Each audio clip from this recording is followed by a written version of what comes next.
Ha hecho usted un relato, una descripción de los hechos que creo que pasa, en última instancia, de la autocomplacencia casi a la euforia. A la euforia en términos de lo que estamos viviendo y de lo que viviríamos en el futuro en función de unas expectativas que bueno, son las suyas, pero que nuestro grupo no comparte. Señor ministro, en el año 2011 también hubo crecimiento económico y, sin embargo, aquí estamos. Estamos 3 años más tarde, cuando los indicadores entonces también parecían apuntar una recuperación de la economía. Y, de hecho, entonces, por ese gobierno en ese momento, se vendía de la misma forma y casi en los mismos términos que ustedes están haciendo en los últimos meses. Pero ¿crecer para qué? ¿Quién es el que está saliendo de la recuperación? ¿Quiénes son los que están saliendo de la recuperación? La verdad que nosotros pensamos que lo que se está apuntalando es un nuevo modelo de acumulación, un nuevo modelo de crecimiento económico para este país. Lo llevamos diciendo en todas las comparecencias de esta legislatura. Nunca se nos ha respondido de forma directa, pero al final vamos viendo como poco a poco se va apuntalando ese modelo de crecimiento económico que no hace sino agravar las contradicciones y errores de la inserción de la economía española en la Unión Europea, porque no estamos avanzando hacia un modelo productivo de alto valor añadido, no estamos avanzando hacia un modelo productivo y una estructura productiva donde la productividad se derive de esa alta tecnología y no de una especie de competitividad basada en los bajos salarios. La realidad social, señor ministro, es muy diferente a la que usted ha descrito con sus palabras, no solo por el desmantelamiento del Estado social. Desde el año 2011, usted conoce los datos perfectamente, hasta este año ha habido un recorte del 8% en sanidad, 19% en educación, 14% en I+D, y depende cómo lo contabilicemos puede ser mucho más, 31% en cultura. Es un desmantelamiento del Estado social, pero que en su aspecto laboral y puramente economicista se traduce en salarios de pobreza, en contratos basura. Ya no se trata de un trabajo indefinido, ya no se trata de un trabajo sólido, por decirlo con las palabras de Bauman, ya no se trata ni siquiera de un trabajo líquido, se trata de un trabajo gaseoso basado en contratos por días y contratos por horas. Esa es la realidad social que viven los españoles, y que eso después se traduce en indicadores de, bueno, cuántos contratos nuevos hay y cuántos desempleados menos hay, cuando la realidad social es muy distinta, porque las estadísticas siempre se pueden torturar. Y yo de hecho de menos en este gobierno la sinceridad de otras personas que apuntalan el mismo modelo de acumulación, o apuntalaban, como era Mario Monti. Mario Monti pudo llegar a decir directamente y mandar un mensaje a la juventud italiana. Y le dijo, quizás fuera por cómo llegó él, precisamente esa sinceridad, pero le dijo a la juventud italiana, le dijo, ustedes dejen de acostumbrarse a un trabajo indefinido que es muy aburrido y búsquenle entretenimiento en los trabajos precarios, temporales, porque esto es lo que hay. Claro, yo sé que no es lo que hay, pero sí sé que es lo que se estaba apuntalando. Y en este país se está diseñando ese escenario laboral. Los empresarios financieros, los bancos, usted sabe, solo invierten en función de las expectativas de beneficio. Y no hay expectativas de beneficio. No hay, al menos en este país, porque está sometido a las políticas de austeridad. Y sin embargo, ese dinero se está amontonando en los mercados financieros, especialmente en aquellos que no son accesibles para los minoristas. Es decir, los mercados más complejos, los mercados de derivados, los mercados de deuda, pero más complejos, y que, en última instancia, suponen, evidentemente, una reducción también de la prima de riesgo, porque es mucha liquidez y porque baja la prima de riesgo, pero también supone un enriquecimiento de aquellas familias cuya proporción del ingreso también es muy importante en términos financieros, es decir, incremento de la desigualdad, porque estamos ante un fenómeno de trampa de la liquidez. Si no se ataca al problema real, que es que se está empobreciendo a la población, todo el dinero que se lance solo genera burbujas financieras. Y estas burbujas financieras acabarán estallando. Y no nos valdrán de nada entonces los tests de estrés. Test de estrés que, por supuesto, cómo no van a salir genial para los bancos españoles, si es impensable que fuera de otra forma. Quiero decir, desde el año 2008 a 2013, España ha dedicado 90.000 millones en capitalización del sistema financiero, 940.000 millones en garantías y avales y 418.000 en préstamos. En total, más otras partidas, hay más de 1,5 billones de euros dedicado al saneamiento, de millones de euros dedicados al saneamiento del sistema financiero. Es normal que no estén estresados. Los que estamos estresados somos los que lo hemos pagado por otros mecanismos. Pero los bancos no pueden estar estresados después de 5 años de ayuda permanente por todo tipo de mecanismos. Ahora bien, esa burbuja financiera que se está gestando y que puede estallar en cualquier momento, y usted sabe que los economistas en este punto somos como los geólogos, es decir, que podemos decir qué condiciones se dan para que estalle o no estalle, o erupcione o no erupcione un volcán, pero no podemos precisar la hora y la fecha. Y lo que se está generando es un incremento de las posibilidades de que ocurra un cisne negro, es decir, de que finalmente se produzca una crisis financiera que haga que todos estos test de estrés no sirvan para nada. No sirvan para absolutamente nada, como por cierto no sirvieron los anteriores, porque hasta Bankia llegó a probar test de estrés y al final lo que teníamos es el agujero inmenso de Bankia. Por lo tanto, no cabe a nuestro juicio euforia y optimismo, porque lo que hay que observar es la realidad social y, cuando hablamos de economía, los fundamentos económicos y muy particularmente el modelo de acumulación. Pero también me ha sorprendido, señor ministro, que en todo su discurso no haya hablado de la corrupción. Quiero decir, la corrupción, un elemento que a la gente le preocupa, pero no solo porque le preocupe a la gente, sino porque ¿acaso se puede pretender que no está vinculada a la economía? ¿Que el Ministerio de Economía no tiene nada que decir sobre la corrupción? Porque todos los casos de corrupción tienen que ver con la utilización de mecanismos económicos, mecanismos financieros, mecanismos fiscales, paraísos fiscales, ingeniería financiera, ingeniería fiscal. Todo eso son los mecanismos que evidentemente son competencia del Ministerio de Economía, que sirven para llevar a cabo procesos y tramas de corrupción. Pero además es obvio que la corrupción en nuestro país no es generalizada, no es de todo el mundo, pero sí es estructural. Es estructural porque ha servido también para lubricar los beneficios bancarios y los beneficios de las grandes empresas y los beneficios de algunas familias durante la época de burbuja inmobiliaria, con un papel fundamental de las cajas de ahorro. Y esto lo hemos tenido oportunidad de debatir en mucho tiempo, pero sin embargo no hemos visto en su discurso ninguna mención a uno de los elementos que están explicando el panorama político, que están explicando qué era el milagro económico español del Partido Popular y qué era la Champions League del Partido Socialista, porque esto es lo que había en el fondo. Lo conocemos ahora, es verdad, y no es de ahora, es de entonces. Y entonces hay que hacer una cuestión, el Ministerio de Economía tiene que hacer una reflexión al respecto. ¿Cómo es posible que se utilicen los mecanismos financieros para estos fines? Mañana se consolida un reparto de dividendo de 14.000 millones de euros. Una empresa que era de todos y de todas las españolas, que realmente se está desmantelando, pero es que va en contra de su discurso, señor ministro. Si es que usted habla aquí de internacionalización, y aquí tenemos la fragmentación en función de intereses puramente económicos, y además utilizando ingeniería financiera y ingeniería fiscal para tomarle el pelo a los españoles.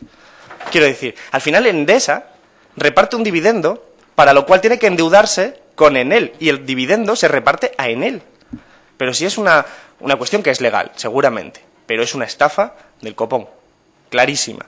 Y además estamos hablando de una compañía que es estratégica,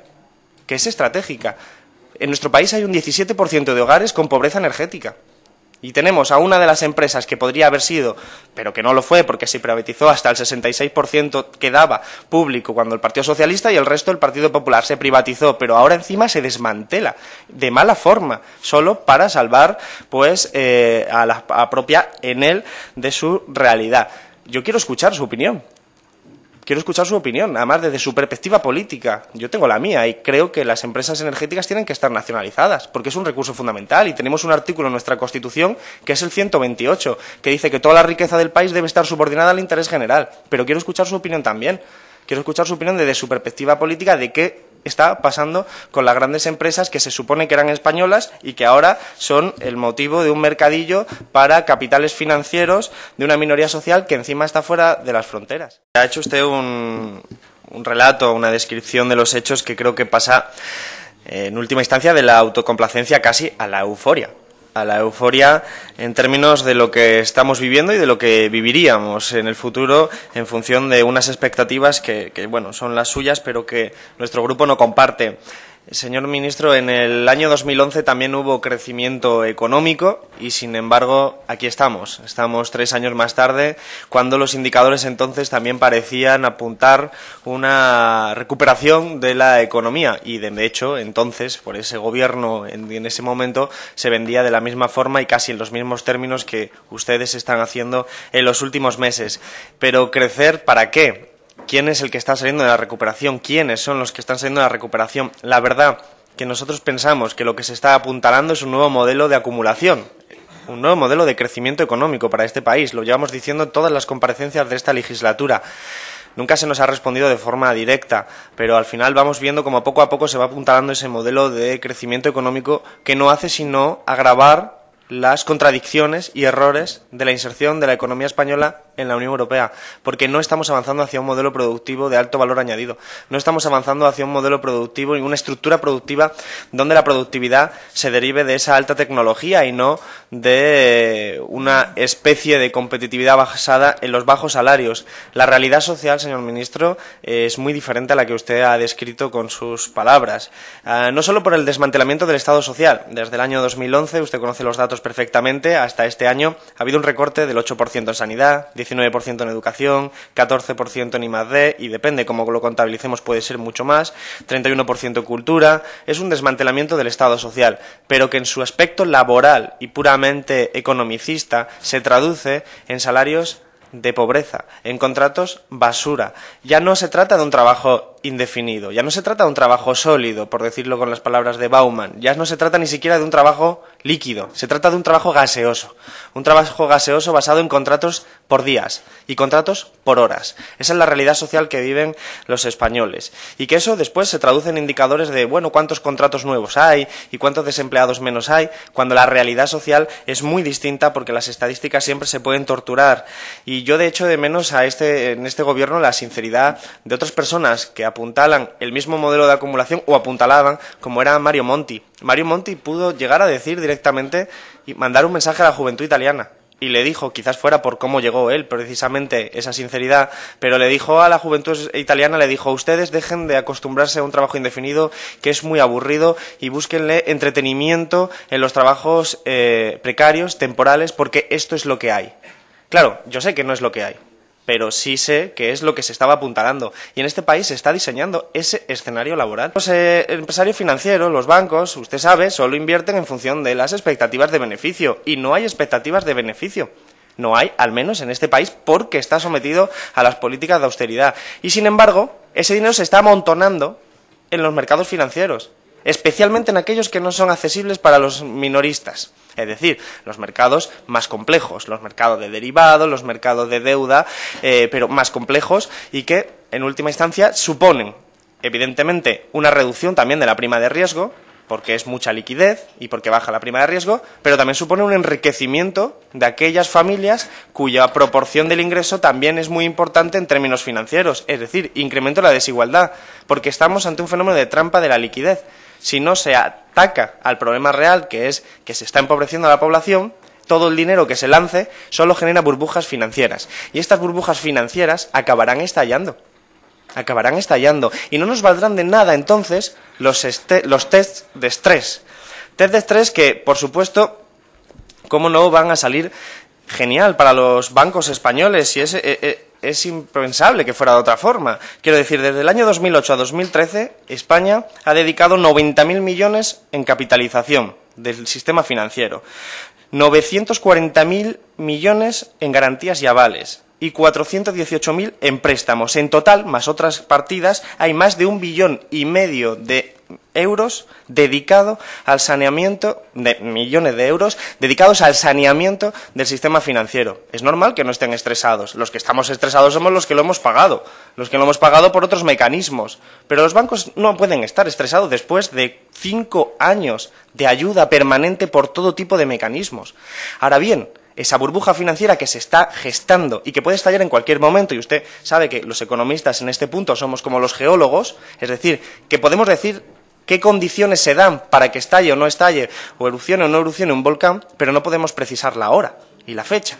Y lo que se está generando es un incremento de las posibilidades de que ocurra un cisne negro, es decir, de que finalmente se produzca una crisis financiera que haga que todos estos test de estrés no sirvan para nada. No sirvan para absolutamente nada, como por cierto no sirvieron los anteriores, porque hasta Bankia llegó a probar test de estrés y al final lo que teníamos es el agujero inmenso de Bankia. Por lo tanto, no cabe a nuestro juicio euforia y optimismo, porque lo que hay que observar es la realidad social y, cuando hablamos de economía, los fundamentos económicos y muy particularmente el modelo de acumulación. Pero también me ha sorprendido, señor ministro, que en todo su discurso no haya hablado de la corrupción. Quiero decir, la corrupción, un elemento que a la gente le preocupa, pero no solo porque le preocupe a la gente, sino porque ¿acaso se puede pretender que no está vinculada a la economía? ¿Que el Ministerio de Economía no tiene nada que decir sobre la corrupción? Porque todos los casos de corrupción tienen que ver con la utilización de mecanismos económicos, mecanismos financieros, mecanismos fiscales, paraísos fiscales, ingeniería financiera, ingeniería fiscal. Todo eso son los mecanismos que evidentemente son competencia del Ministerio de Economía, que sirven para llevar a cabo procesos y tramas de corrupción. Pero además es obvio que la corrupción en nuestro país no es generalizada, no es de todo el mundo, pero sí es estructural.